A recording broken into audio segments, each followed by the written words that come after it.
Hola, ¿cómo están? Aquí continuando con nuestra serie de mini episodios de hablando de sistemas de producción, y en esta ocasión pues le toca a los sistemas intensivos.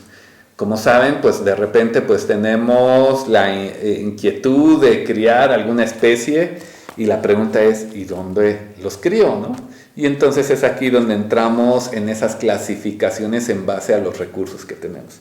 Y en esta ocasión pues tenemos que hablar de los sistemas intensivos. Para los sistemas intensivos, Miguel, ¿cómo son esos sistemas intensivos o qué requisitos necesitaríamos? Aquí hay que tener en cuenta que cuando escuchamos la palabra intensivo, nos vamos a extremos que en alguna época pues eran una realidad, en donde la intención era introducir a la mayor cantidad de animales en el menor espacio posible, ¿no? O sea, esa... Pero sigue siendo eso, ¿no? Bajo ciertas reglas que ya cambiaron. Exacto, mucho ha cambiado ya, mucho ha cambiado. Y yo hago referencia a esa descripción antigua porque es con lo que mucha gente que nos ve se queda. Es correcto. ¿No? Entonces, y para ellos es, bueno, entonces me imagino un cuarto chiquito donde están todos los animales apretados y lo que llega a mi cabeza rápidamente es maltrato, que están en malas condiciones y demás y todo. Entonces, todo eso ya ha cambiado con el tiempo. No, bueno, a ver, la gente lo hacía no con mala intención, Claro. sino era con una falta de guía por parte de, una falta de acercamiento con nosotros los veterinarios. Y falta de información y también mucha desinformación, sí, ¿no? Que es uno de los motivos del por qué estamos haciendo pues estos episodios, estos podcasts. Sí, es correcto, porque mira, mucha gente le gustaba tener a los animales hacinados. Hacinado significa todos apretados, porque decían, es que así van a estar calientitos, o sea, no van a sufrir de frío en la noche, ¿no? Sí, y era por desconocimiento. Y era por desconocimiento. O por mala información. Y es como cuando nos subimos al camión, ¿no? De que cuando va el camión a reventar, pues no nos sentimos a gusto, o sea, ¿por qué? Pues no quieres tener al otro aquí enfrente. Sí, o sea, tienes a 10 personas a tu alrededor y te quieres expandir y pues no tienes tu espacio mínimo vital. Ahora imagínense, eso en un camión, en un trayecto corto. Ahora imagínense, 24 horas, 7 días a la semana, pues no son las óptimas condiciones. Acabas de decir la palabra clave, espacio mínimo vital. Que eso, si recuerdan, ya hablamos nosotros al respecto, que eso es muy importante también en el extensivo, pero en el sistema intensivo es muy importante saber cuál es el espacio mínimo vital. Y que es precisamente un pequeño recordatorio, pues es el espacio en donde el animal pues pueda levantarse, echarse y dar la vuelta sin ningún obstáculo. No, pero también para movilizarse para ir a comer, o claro, para beber, supuesto, o para defecar, porque acuérdense, los animales no son sucios, saben identificar sus zonas limpias de sus zonas sucias, ¿no? Así es. Obviamente, si no tienen ese espacio mínimo, pues ya no hay ni zona limpia ni zona sucia. ¿Por qué? Pues porque no hay espacio, ¿no? Ahora, hablando de las características del espacio, efectivamente, el animal delimita todos esos espacios. La zona húmeda de la zona ¿seca? La húmeda, que va a ser la zona en donde va a defecar, va a orinar, y la zona seca donde va a estar el alimento, o tenemos que procurar que esté el alimento. Nunca ponerlos juntos, ¿no? Porque a veces ubicamos mal el corral o la pendiente que debe de tener el corral para que los lixiviados se vayan hacia el drenaje. Muchas veces cometemos el error de que en la zona más baja ponemos la parte del comedero, y si ahí se van acumulando los líquidos o los lixiviados, pues se humedece todo el lugar y entonces empieza el animal a estar en malas condiciones.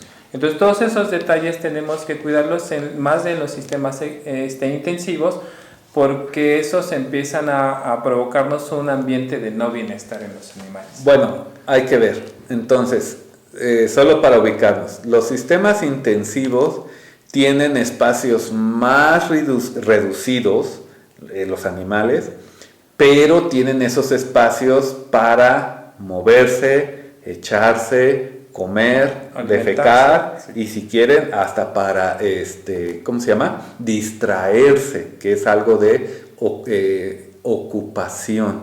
¿Por qué? Porque no siempre van a estar bebiendo ni comiendo, ¿no?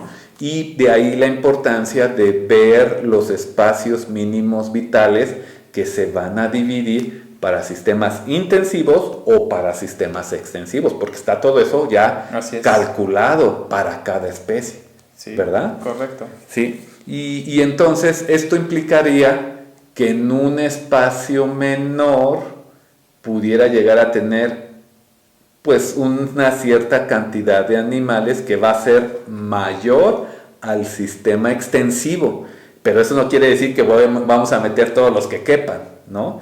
Hay que respetar esos valores. Claro, y hay detalles importantes que se tienen que cuidar mucho en el caso de sistemas intensivos, como es el manejo de los desechos. El manejo de los desechos, si tenemos más animales en un espacio pequeño, entonces la cantidad de desechos o de excremento pues se va a ir acumulando y debemos de tener un plan para ver cómo vamos a tratar todos esos desechos. Pero así como son los desechos, también son los horarios de alimentación. ¿Por qué? Porque o ponemos tolvas para que los animales puedan tener alimento ad libitum, es decir, a cualquier hora, o tenemos que estar haciendo visitas más frecuentes, nuevamente dependiendo de la especie. Si estamos hablando de cabras, bovinos o vacas, pues no podemos dejarle una tolva. ¿Por qué? Porque no es como se acostumbra para esas especies. Entonces hay que ver eso. Y también esto también aplica para cualquier especie. Acuérdense, aquellos amigos que tengan sistemas de producción de peces o de camarones, también hay sistemas intensivos que son en estanques. Correcto. Y justamente para aumentar en teoría esa densidad, pues se usan sistemas de oxigenación o de aireación en esos tanques para que no se estén asfixiando nuestros animales, ¿no? Entonces, esto aplica para cualquier especie. Ok, y entonces, ¿esto nos afectaría los tiempos de producción de cualquier especie? ¿Se alargan o se acortan? ¿Tú qué piensas, Miguel? Esa pregunta es interesante. Porque la intención de estos sistemas intensivos es precisamente acortarlos, controlarlos más, evitar que gasten más energía cuando se desplazan. Y entonces la intención es que estos tiempos de engorda, digamos, se acorten y entonces el productor o el encargado, el responsable, pueda controlar más de cerca todo ese tipo de detalles y entonces sacar a los animales en el menor tiempo posible. Sí, pero también se cuida más el acceso o la exposición a enfermedades. Correcto. ¿Por qué? Porque ya no van a estar en contacto con aves silvestres o con animales sueltos, qué sé yo. Sí. Esto también ayuda a que en teoría se reduzca más la presencia de enfermedades siempre y cuando se haga el manejo adecuado, sí, de los animales y del personal. Sí. Y algo que tú decías bien, Miguel, tenemos que considerar cómo vamos a eliminar esos desechos. Es decir, no nada más necesitamos nuestra área de instalaciones para los animales, sino también cómo se va a manejar. Para el tratamiento de los residuos. Cómo se van a tratar esos residuos, ¿no? Sí. Y ojo, no tiene que estar tampoco al ladito de nuestros chiqueros o de nuestros establos. O sea, hay que ver cómo se diseña de una mejor manera estas instalaciones. Otro punto importante, además de cómo voy a tratar los residuos, pues es el agua. Híjole, el agua es todo un tema porque ¿te acuerdas que en algún momento estábamos viendo una serie de instalaciones que te dije y fue su misma pregunta? ¿Cuánta agua tienes? Y ahí es donde... ¿Cuál es tu fuente de agua? Porque si tienes muchos animales, necesitas agua para que beban y para lavar corrales, en el caso de que haya una especie de vaciado. Nosotros ya en el argot de veterinario le llamamos todo dentro, todo fuera. Nos referimos a que yo meto un lote de animales y también N especie y yo tengo que sacarlos todos para lavar, desinfectar Y preparar para preparar cuidando esa bioseguridad, sí, para evitar que las enfermedades permanezcan o para que ingresen. Entonces necesito agua para limpiar, lavar, desinfectar y todo lo demás. Entonces el agua es un punto importante y de hecho en muchas granjas de cerdos, por ejemplo, y aves también estoy seguro que es lo mismo, tienen contabilizada la cantidad de agua que deben usar, por ejemplo, en un mes. Y deben de calcular absolutamente todo. Todo el agua y tienen topes de uso de agua también. Porque no podemos estar usando agua de más y todo, ¿no? No, y hay que considerar que el acceso al agua cambia dependiendo de la temporada, de la estación. Habrá momentos en que tengamos agua hasta que nos ahoguemos, y habrá momentos en donde no llueve y no hay agua, ¿no? Entonces hay que considerar todos estos periodos para calcular qué necesitamos en un sistema intensivo. Y también eso nos delimita cuántos animales es a los que podemos mantener con el agua que contemos, ¿no? Ahora, también dependiendo del tamaño de la unidad de producción que nosotros deseemos o que tengamos establecer, o que tengamos las posibilidades o el anhelo de tener o construir o invertir, no es a fuerza tener un sistema intensivo. No, o sea, no. O sea, yo lo digo porque yo conocí muchos productores en la zona sur de la Ciudad de México, en donde tenían, por ejemplo, 3, 4 cerditas y ya habían hecho una jaula porque habían visto en un video, habían visto en no sé dónde, y entonces ellos querían el sistema igual. O sea, no es a fuerza hacer esas adaptaciones. No, pero sí es importante saber que va a haber instalaciones diseñadas para sistemas intensivos. Correcto. Y que van a ser diferentes a lo de los sistemas extensivos. Las instalaciones van a ser diferentes, y entonces es allí donde el veterinario les va a sugerir cuál es el mejor equipo que necesiten o que puedan adaptar para su sistema de producción.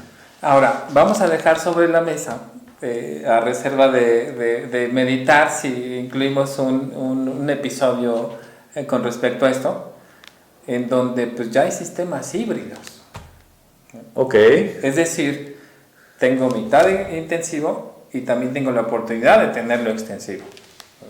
O sea, eso es algo que yo creo que se va a ir dando de forma paulatina. Lo vamos a ir viendo. Por ejemplo, encierro mis gallinas en la noche. No, ya se da más en borregos, sí, porque hay gente borregos, que tiene gallinas, estabulados a sus animales, pero tienen los campos de cultivo, ¿no? Entonces no los sacan a pastar, pero el humano es el que cosecha. Y en gallinas ya se está dando, ¿no? También, Sí. ¿no? Entonces las guardo en la noche y en el día pues ya les abro y ya que anden por donde quieran, ¿no? Bueno, así es. Y ojo, eso está más para huevo, para gallinas ponedoras, ¿no? Y que es el famoso huevo de gallinas de libre pastoreo. De libre pastoreo, sí. Sí. ¿No? Entonces, pero bueno, entonces tenemos estos sistemas intensivos.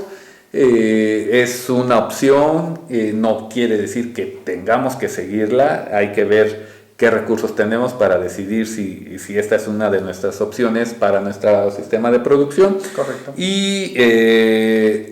Y finalmente, aunque digamos que es un sistema más pequeño, puede ser que produzca más por metro cuadrado, pero esto nuevamente depende de las instalaciones que tengamos, de la especie que hablemos, y por lo tanto también va a haber un impacto ecológico porque vamos a generar desechos. Vamos a necesitar drenajes, vamos a necesitar procesar o tratar nuestros desechos y ver dónde los vamos a aplicar, dónde los vamos a administrar, ¿no? Así es. Bueno, pues amigos, muchas gracias por estar nuevamente con nosotros. No olviden de seguirnos en nuestras redes sociales. Estamos en Instagram, Spotify, YouTube y Facebook. Y por favor no se olviden también de darnos sus comentarios, enviarnos también qué temas quieren que tratemos, que discutamos, y nos dará mucho gusto platicarlos aquí, ¿no? Sí, nosotros somos los veterinarios. Haciendo extensionismo digital. Sí, muchas gracias. Nos vemos a la próxima. Chao.